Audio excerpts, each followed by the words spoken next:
Hello students, welcome to class 10 physics class. Today we discuss some questions related to electricity chapter. No new topic, just we revise some questions related to electricity chapter. These are the queries of some students. They will send me some questions.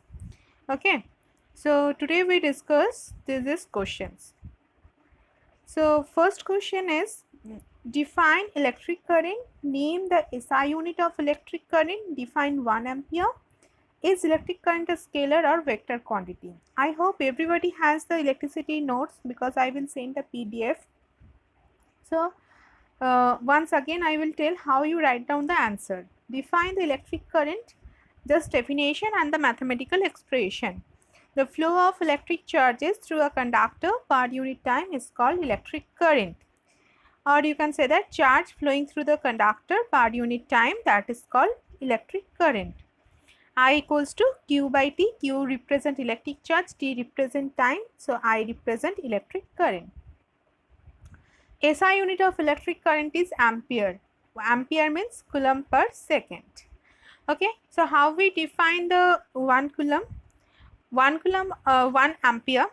If 1 coulomb of charge flows through the conductor through any cross-sectional area in 1 second, then we can say that 1 coulomb charge constitute 1 ampere electric current, or we can say that then the current through the conductor is 1 ampere. Okay. Is electric current a scalar or vector quantity? Electric current is a scalar quantity because electric current does not follow the vector addition rule. Those are the vector quantities, they follows the rules. There is a different rules you studied in class 11, motion in a plane, that chapter. Or if you want to know what is the vector addition rule, so you just go to the YouTube, click on my channel, class 11, that chapter also be uploaded, the vector chapter, motion in a plane. From there you can understand what are the vector addition laws. Okay, so electric current just does not follow the vector addition law. That's why electric current is a scalar quantity, but it has a magnitude as well as the direction. So complete. I hope it is clear now how you can write the answers. Second number, what does an electric circuit mean? Electric circuit, that means the path of an electric current. And the nature of the path is continuous and closed path. Otherwise, how electric current is flows through the one terminal to another terminal. So, how we can write the definition of electric circuit? A continuous and closed path of an electric current is called electric circuit. Just this one. Continuous and closed path of an electric current is called electric circuit. No break is there. Okay. When does the current flow in an electric circuit? We know that in electric circuit we use the switch or key. When the switch is in on position or the key is closed. If key is open, then it will be open circuit. That's why the electric circuit also two types, closed circuit and open circuit. And we mention over there for electric current we need the closed circuit. Closed circuit means key is closed or switch is in on position. And you can take the example when you switch off the light can be can you get the light, or switch off the bulb, you did not get the light. When you switch on the light, then we get the switch on the bulb, then you can get the light. That means when you switch on, this will be the circuit will be complete and the current passes through the conductor and reaches to the bulb. So when does the current flows in an electric circuit? When the circuit is closed circuit, or we can write that switch is in on position or key is closed. How can current be kept continuous in a conductor? Because we know that we get the electric current due to the potential difference between the two terminals of a conductor. So the main thing is the current kept inside a conductor continuous to maintain the potential difference, and it can be maintained by battery. The potential difference maintained in a circuit, that's why we use a source of the electric charges or electric current, that is battery. So answer is, how can the electric current can be kept continuous? By maintaining the potential difference across the two ends of a conductor and it is maintained by battery. Last question of this second number. Which particle constitute electric current in a metallic conductor? In metallic conductor, we know that lots of free electrons are there. So the electrons are constitute the current in a metallic conductor. So that's why we say that the direction of electric current is opposite to the direction of electron. So the answer is electrons constitute the electric current inside a metallic conductor. Electron will displace from negative to positive direction. That's why we say that the current will flow from positive to negative side. Okay, next question, define potential difference. Potential means amount of work done for bringing a unit positive charge from infinity to a point inside an electric field.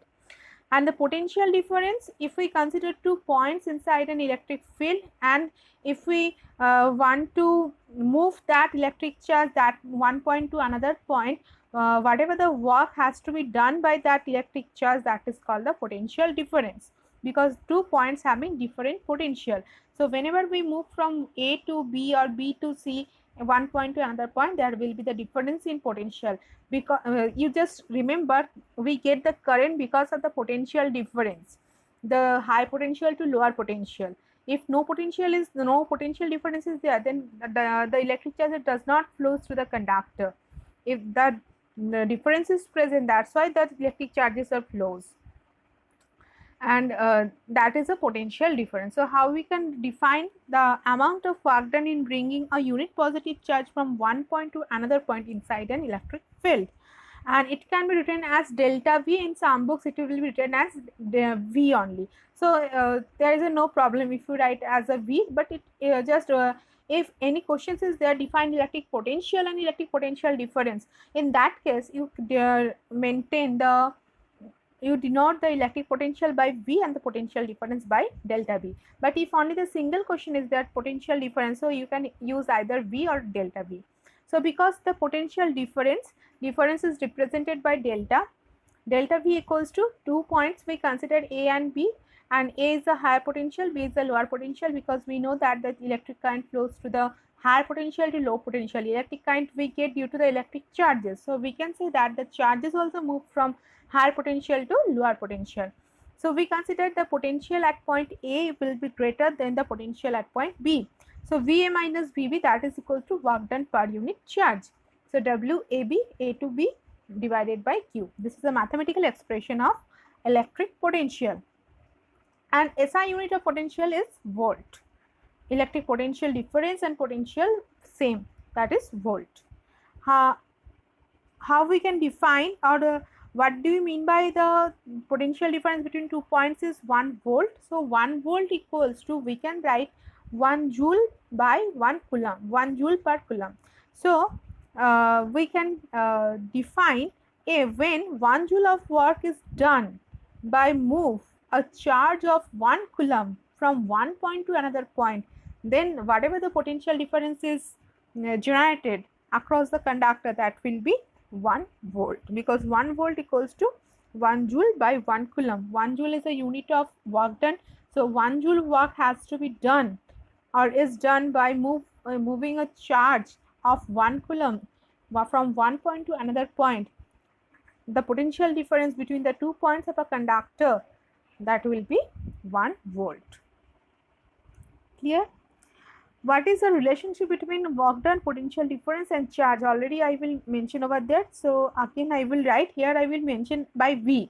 So if you want to write delta V, you can write, there is no problem. If you want to write delta V equals to W by Q or V equals to W by Q, you can write this one. So relationship is V equals to W by Q. V is the potential difference, W is the work done, Q is the charge.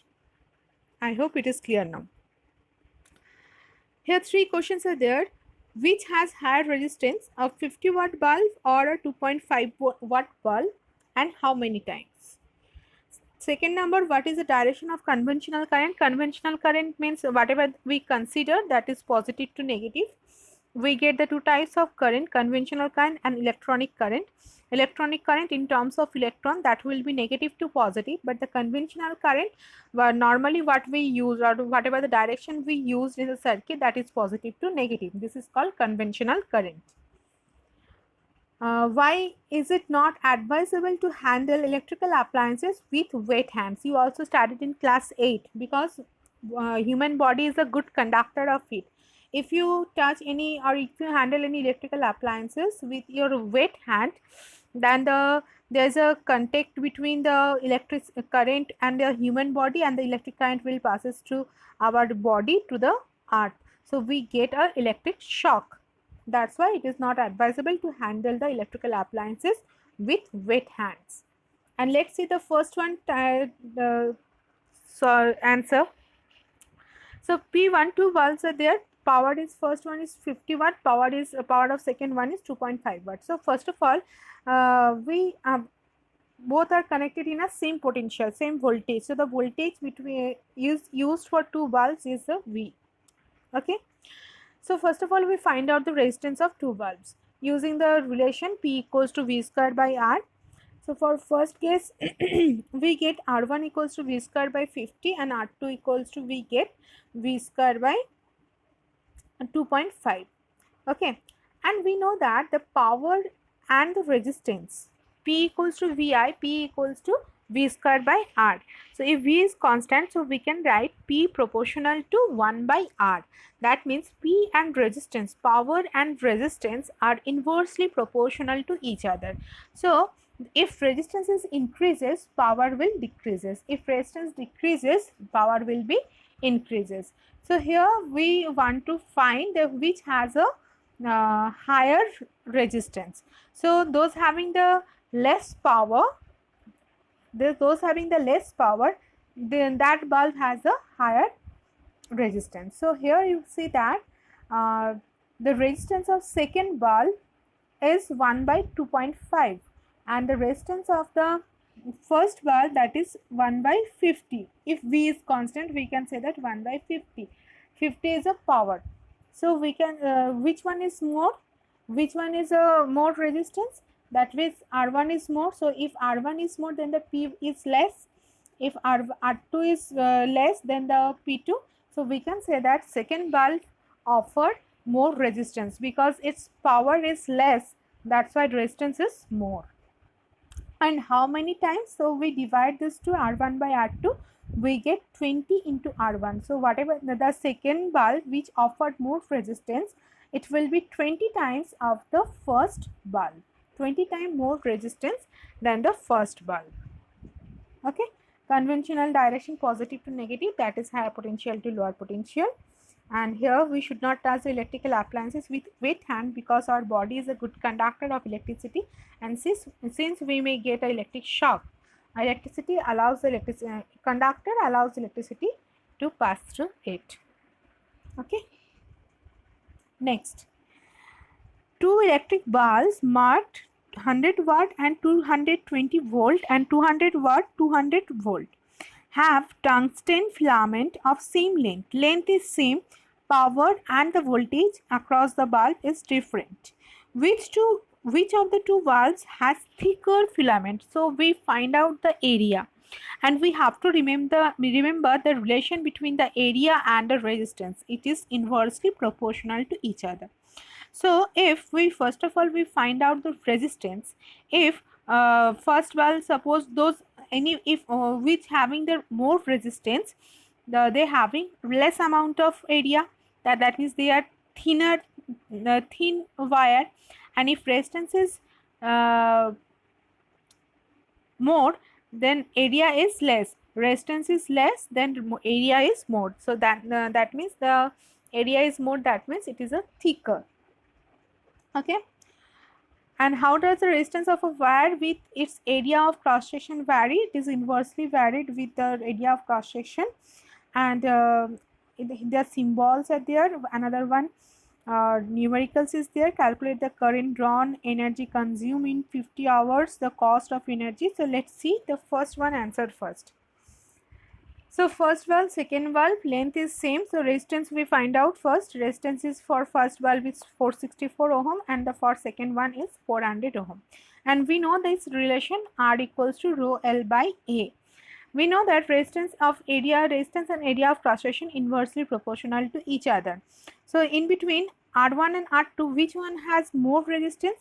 Yes, R1 has more resistance. So if R1 is more, then the area of first bulb is less. That means it has a thin filament. And for R2 in between R1 and R2 has a less resistance. So if resistance is less, area is increases. That means the filament of the second bulb will be thicker. So the answer is area is larger for 200 watt bulb, that is the second bulb, and 200 watt has the thicker filament. Resistance, how resistance vary with area of cross section? Inversely. Now the symbol, battery symbol, it is a combination of cells. Switch, you can use any one symbol. Resistor, a resistor of a resistance R. Voltmeter, voltmeter has two terminals, positive and negative. That's why you mention over there positive and negative. Now the next one, numericals. A geyser is rated 1500 watt, 250 volt. This geyser is connected to 250 volt, means calculate the current drawn. So here P is given, V is given, I, we find out I. So P equals to VI, so I equals to P by V. We use that equation and we find out the I. Energy consumed in 50 hours, time is given, and we know that the formula E equals to P into T and P equals to V into I. So E equals to V into I into T, and we put the values of V, I and T, we get the energy consumed in 50 hours. So whatever the energy is consumed in 50 hours, then that will be multiplied by third number, that is rupees 2.20, because 1 watt value is 2.20. So whatever we get the energy consumed for second number, that kilowatt hour value is multiplied by 2.20. So we get the cost of total energy. Let's see the solve, how to solve. So first one, I equals to P by V, put the values, we get 6 ampere current will be drawn. E equals to P into T, in place of P we can write V into I. We know the value of V, we got the value of I, and we know the value of T. We put it over there, we get 75 kilowatt hour, and total cost for 1 kilowatt hour cost is 2.20. So 75 kilowatt hour cost is multiplied by rupees 2.20, that will be rupees 165. Like this way we can solve this type of numericals. It is very easy, directly we use the formula, nothing else. Next one, what is the function of an electric fuse? You know, the electric fuse prevents our domestic household circuit from damage if a very large amount of current is enters in our high, or the voltage is increases or amount of current is increases. So if you have the notes or PDF, you can or if you have the videos, that chapter videos, you can search in a YouTube the class 10 videos, electricity video. There also it will be mentioned over there. Name the material used for making fuse. Mainly the tin or lead, or the alloy of tin and lead, zinc, that will be also used for material for making for fuse.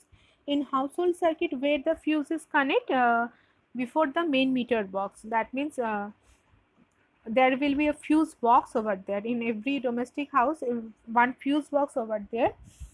It is connected with a live wire, because from the current enter in our house through the live wire. So if the amount of current increases, that means it increases inside the live wire. That's why the fuse is connected before the main meter box and with the live wire. Okay. The material used for making the fuse is low melting points. We kept it in mind. So low melting, if any, whatever the range of the domestic 5 ampere and 15 ampere, it is okay. If either it will be increases. So that's why it has a low melting point. If little bit amount of current is increases, then it will melt and break the electric circuit. And it is connected in series. In household circuit, fuse connected before the main meter box with the live wire. Next and last question, two resistors of resistance 4 ohm and 12 ohm, they first connected in parallel, and then they will connect it in series. So in both cases we find out the effective resistance or the equivalent resistance. So first, if we find out the three resistances, this is another one question, and that three resistance R1, R2 and R3 is given. That you draw the diagram in the series combination of that three resistances. This will be the answer of the first one. This is a circuit diagram of series combination. And second number, in parallel 4 ohm and 12 ohm, we know that the formula 1 by R equivalent equals to 1 by R1 plus 1 by R2. Put it the values over there, we get Rp is the equivalent resistance in parallel combination, that will be 3 ohm. In series, just R equals to R1 plus R2. So in Rs, that will be the equivalent resistance of series combination. So that will be 16 ohm. We know that the equivalent resistance is more in series combination than the parallel, and here it will be proved that R is equals to 16 ohm and Rp equals to 3 ohm. Okay, I hope it is clear now. If you are if you have any problem in between this for using this equation questions, or if you have any extra question, then you can send me and I will make the another one video using that questions. Okay, chapter wise. Thank you. Have a nice day.